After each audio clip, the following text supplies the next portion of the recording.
unlike DMT, psilocybin, MDMA, ketamine doesn't impact serotonin. I mean, it impacts a number of different neural systems, but its predominant effect is what's on the NMDA receptor, which is a part of the glutamate system.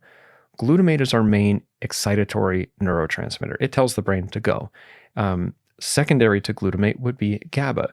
GABA tells the brain, don't go. So that would be our main inhibitory neurotransmitter. When ketamine binds to the NMDA receptor, it makes it so that in certain areas of the brain, there's an increase in glutamate, but the area that it binds to is related to the GABAergic system. So it blocks the inhibitory effects of GABA. So it increases the excitatory neurotransmitter in the prefrontal cortex while also inhibiting the inhibitory effect of GABA. You would think that would lead to excessive excitation, but it seems to make it so that the brain can no longer communicate with itself. The way that it selectively acts is that it creates a disrupted connectivity. And since our ability to be consciously aware is dependent upon our brain communicating with itself in a particular way, it simultaneously increases mental activity while also detaching the brain's connection with the body.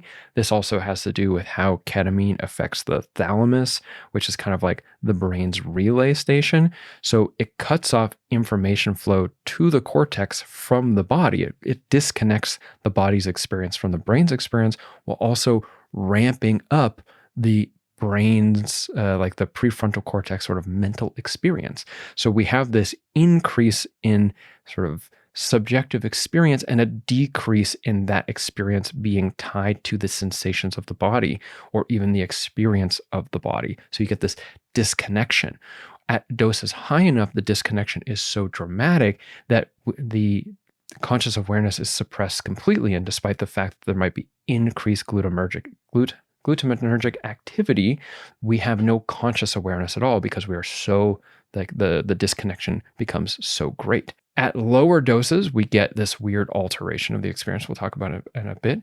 But at anesthetic doses, we get completely unconscious. However, because of this weird combination of increasing mental activity while detaching or disconnecting it from body experience or sort of like signals from the physical body, at slightly sub-anesthetic doses, we have the experience of entering domains of experience entirely defined by just mental processing rather than any kind of like connection between our sensory environment and mental experience.